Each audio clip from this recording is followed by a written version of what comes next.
นี่น่าจะเป็นการย้ายบ้านครั้งยิ่งใหญ่ที่สุดในชีวิตตอนนี้ป่านมีบ้าน / ออฟฟิศใหม่นะคะซึ่งเป็นบ้านโบราณดังนั้นวันนี้เนี่ยเราก็เลยจะพาคนไปดูขั้นตอนตั้งแต่ย้ายบ้านเลือกเฟอร์นิเจอร์แล้วก็ตกแต่งเพราะว่าบ้านเนี่ยเป็นสไตล์แอนทีคเฟอร์นิเจอร์ก็เลยต้องแอนทีคตามถ้าใครชอบของวินเทจของโบราณหรือว่าชิโนโปรตุกีสเนี่ยวันนี้เราจะพาไปดูค่ะว่าเราหาซื้อพวกเฟอร์นิเจอร์เครื่องประดับต่างๆมาจากที่ไหนแต่ก่อนที่จะเริ่มเราต้องกลับไปสู่จุดแรกก่อนเรามีช่วงที่หาออฟฟิศใหม่ไม่ได้อยู่ประมาณ 2-3 เดือนก็เลยเอางานมาทำในคอนโด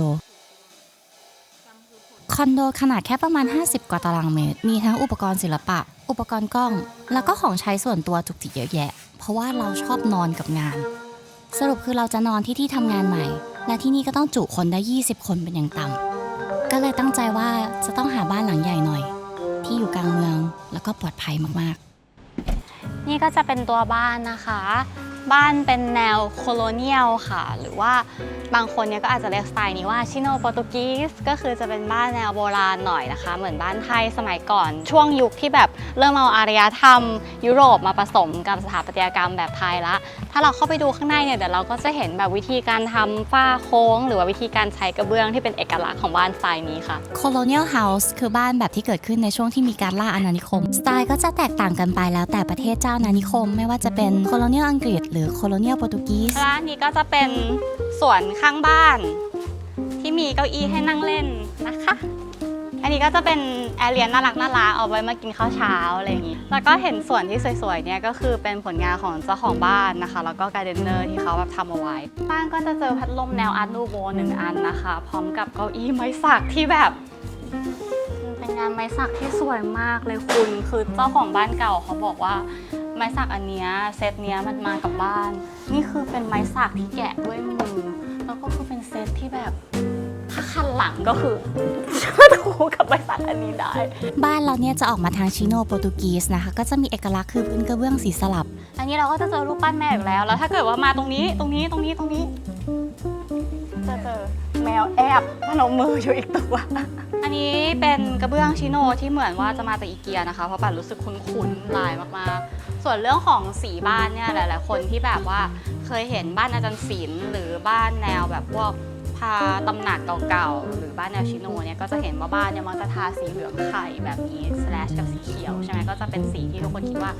นี่คือสีของชิโนโปรตุกีสแต่ว่าอย่างตอนที่เราไปภูเก็ตมาเนี่ยก็คือมีคนที่บ้านชินประชาบอกว่าชิโนโปรตุกีสแท้สีเขาจะเหลืองน้อยกว่านี้นิดนึงมันจะออกเบจกว่านี้แต่ว่าด้วยสมัยนิยมยุคนี้ก็คือนิยมทาให้มันเหลืองสดขึ้นมาอีกนิดนึงเพราะว่าประเทศไทยอาจจะเป็นเมืองร้อนอาจจะโดนแดดเลียทำให้สีซีดได้ง่ายอันนี้เราเดาเองก็เลยทาให้สีมันเข้มขึ้นมาหน่อยก็ไม่มีอะไรเป็นแบบเกร็ดเล็กเกร็ดน้อยเกี่ยวกับสไตล์บ้านแบบนี้นะคะอีกจุดหนึ่งที่เป็นจุดสำคัญเป็นดีเทลที่ปั่นรักและกรี๊ดมากคือบานพับแบบนี้ค่ะอันนี้เป็นบานพับไม้นะคะซึ่งทำหน้าที่คล้ายๆกับเป็นผ้าม่านเนี่ยแหละแต่ว่าแทนที่มันจะเป็นผ้าให้อมฝุ่นเนี่ยก็จะเป็นไม้บานเกรดแบบนี้แทนเนาะซึ่งแค่ตัวไม้บานเกรดเนี่ยเจ้าของบ้านบอกว่าทำไปประมาณ500,000 กว่าบาทนะคะเพราะว่าเป็นดีเทลที่แบบสวยแล้วก็หาคนทำยากและเราจะเปลี่ยนบ้านหลังนี้ให้กลายเป็นโฮมออฟฟิศเป็นครัวไทยนะคะซึ่งคุณแม่บ้านน่าจะมีความสุขกับการทำอาหารแล้วก็ฝั่งนี้อันนี้เป็นครัว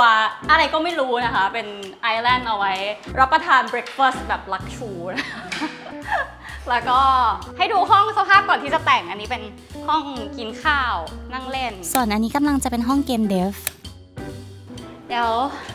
เราจะเริ่มจากห้องแรกก่อนห้องนี้เนี่ยก็มีเครื่องเสียงนะคะแล้วก็เดี๋ยวจะเอาทีวีมาตั้งแล้วก็เดี๋ยวจะเอาบินแบกมาวางเป็นห้องนั่งเล่นแบบสบายๆซึ่งกิมมิคของห้องเนี้ยก็คือเพดานที่ฝ้ามันทำสวยมากแบบเป็นเคิร์ฟขึ้นไปแล้วก็พัดลมอันนี้เป็นพัดลมที่มาจากไต้หวันถ้าเปิดประตูออกมาเนี่ยเราก็จะมาอยู่ที่ระเบียงบ้านที่จะเป็นแอเรียที่เราจะเอาแคนวาสวาดรูปมาตั้งแล้วก็วาดรูปซึ่งระเบียงบ้านเนี้ยบรรยากาศดีมากเพราะว่าบ้านหลังนี้คืออยู่กลางเมืองแต่ว่าบรรยากาศทั้งหมดอะตรงเนี้ยมันไม่เหมือนอยู่กลางเมืองเลยมันเงียบแล้วมันก็มีต้นไม้เยอะแบบเหมือนอยู่ต่างจังหวัดอะแล้วบ้านหลังนี้ดีไซน์ก็คือเป็นแบบชิโนโปรตุกีสที่เราชอบทุกคนน่าจะรู้ว่าเวลาเราทำคลิปไปนู่นไปนี่เราก็จะแบบชิโนโปรตุกีสอย่างนั้นอย่างนู้นอย่างนี้อะไรอย่างเงี้ยแล้วเขาใส่ดีเทลของบ้านน่ารักแบบกระเบื้องที่พื้นอันนี้ก็คือเป็นกระเบื้องแบบสวยน่ารักมากแล้วก็อย่างลูกบิดประตูทุกๆบานอ่ะก็คือใช้เป็นลูกบิดอย่างนี้ ที่เราจะเห็นแบบนี้กับบ้านที่ยุโรปเยอะเราก็จะไม่ค่อยเห็นในบ้านที่ไทยเพราะว่าชิโนแปลว่าจีนและโปรตุกีสแปลว่าโปรตุเกสนะคะต่อมานะคะอันนี้ก็คือเป็นห้องวาดรูปห้องนี้ก็จะเป็นห้องที่คนที่ทำงานเกี่ยวกับการวาดรูปเนี่ยอยู่ในห้องนี้กันหมดเลยก็จะมีโต๊ะยาวแล้วก็มีเก้าอี้นะคะแล้วก็จริงๆห้องนี้เขาดีไซน์มาให้เป็นห้องนอนเล็กมันก็เลยมีแบบเสาตรงนี้แล้วก็มีปลั๊กแต่เราว่ามันน่ารักดีมันเหมาะกับการวางพวกโคมไฟต่างๆแล้วก็มีตู้เก็บ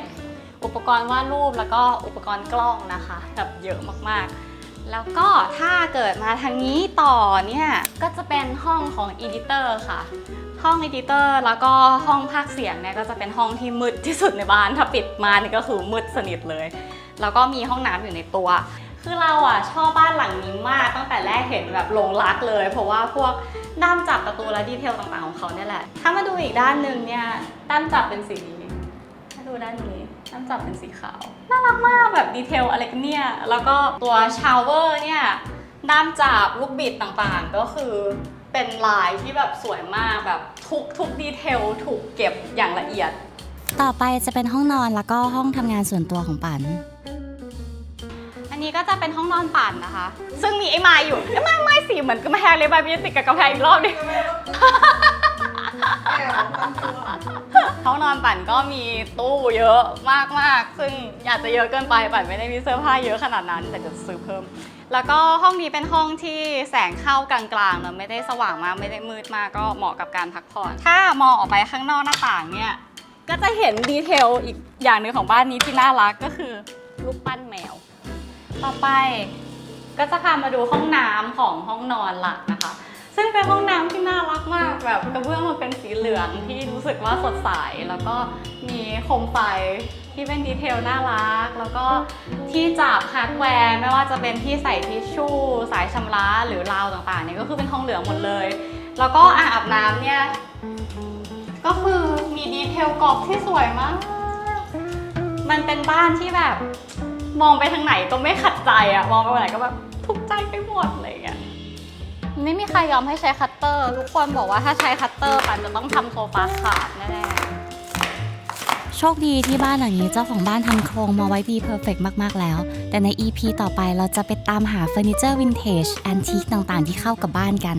และเราจะมาดูกันว่าปั่นจัดสรรพื้นที่ในบ้านยังไงให้ทั้งพื้นที่อยู่อาศัยและพื้นที่ทำงานเนี่ยอยู่ด้วยกันอย่างลงตัวเพราะว่าสุดท้ายแล้วที่นี่เป็นสตูดิโอศิลปะเนอะเราผลิตคลิป YouTube ผลิตงานศิลปะผลิตเกมและทุกๆอย่างเนี่ยมันเป็นงานที่ต้องใช้ความคิดสร้างสรรค์และความสวยงามก็เลยอยากจะทำให้พื้นที่นี้น่าอยู่สำหรับทุกๆคนเลย